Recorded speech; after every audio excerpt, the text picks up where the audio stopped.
everyone, Andrea Aurora here, and tonight I'm getting toasty and zesty. I'm going to a girlfriend's gathering and we're going to have a little girls' night, and I wanted to really bring a nice cheese plate, but I didn't want to just throw a bunch of cheese on a plate and say, voila, you know, that's not my style. So I'm going to show you guys how to assemble a really classy cheese plate and sort of take your cheese up a notch. Let's get started. The first cheese I'm going to start with is a camembert. It's Le Chatelain, and I bought some puff pastry dough.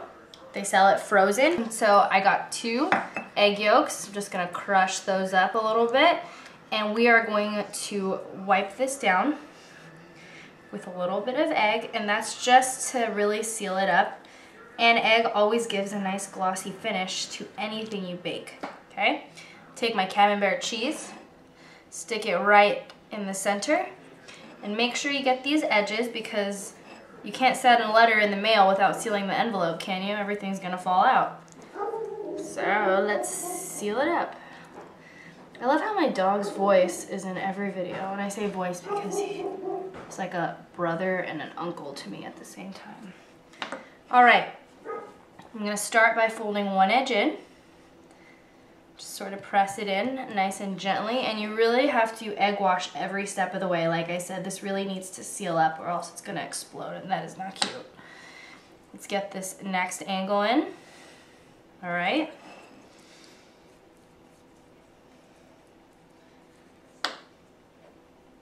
Fold that up. That one in. I'm so excited for this. And look at, see our envelope? I'm just gonna tuck these edges in like so.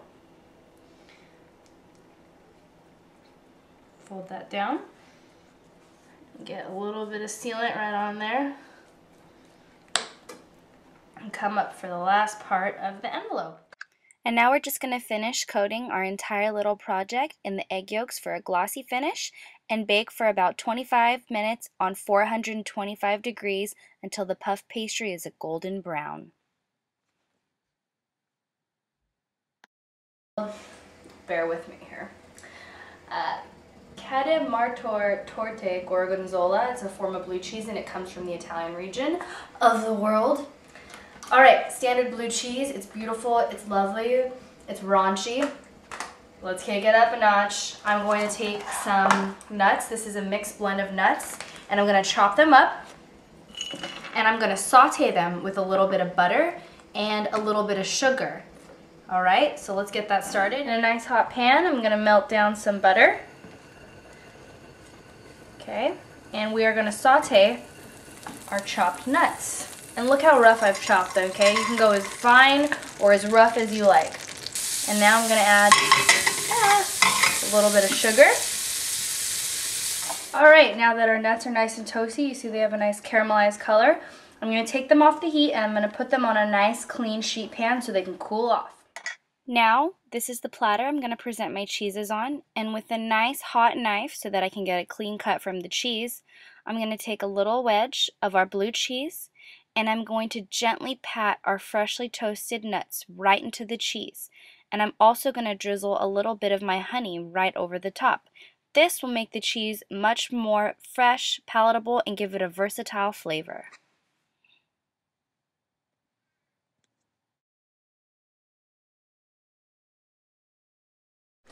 Bear with me, we're almost done. The third cheese that I'm going to introduce is I have a just standard log of a creamy goat cheese. It's plain. I got some fresh rosemary from my mom's garden.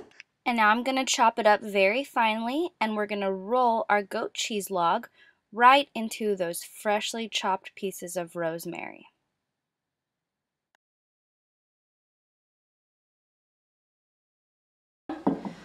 Our blue cheese with the toasted nuts and the fresh honey.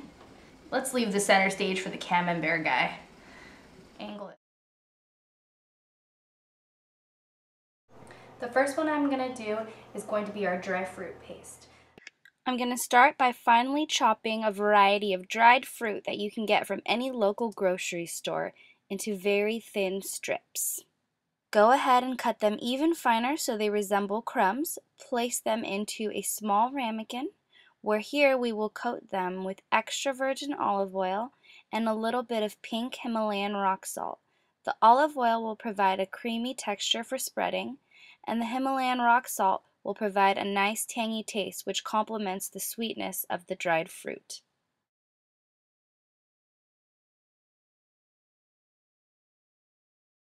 Cover a mixed variety of nuts with organic honey, and don't be stingy with the honey. Really coat them so they can get a nice even soak. This is super simple. Simply take some organic honey and place it in a small ramekin, add some truffle oil, as little or as much as you like, and stir it up, and you can drizzle this over any piece of cheese with cracker, fruit, and nuts, and it really just changes the flavor profile of anything you're going to eat on this cheese plate. So 25 minutes later, let's check on our baked brie. It looks phenomenal. It's crispy golden brown on the outside, and I'm sure the cheese is beautifully melted on the inside.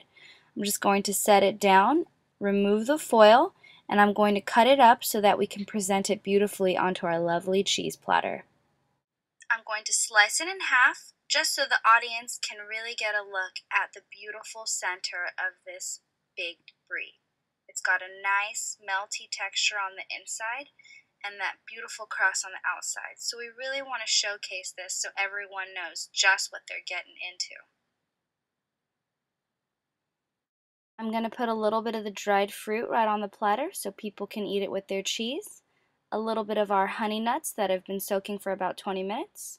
Our dried fruit with olive oil and Himalayan rock salt. I'm going to serve it alongside 2 olive buns. They're nice and crusty, and what you can do is cut them at a nice, long, clean biased and serve them right alongside your cheese platter. This will give people the option to eat cheese with or without bread. Thanks for watching. That's my cheese.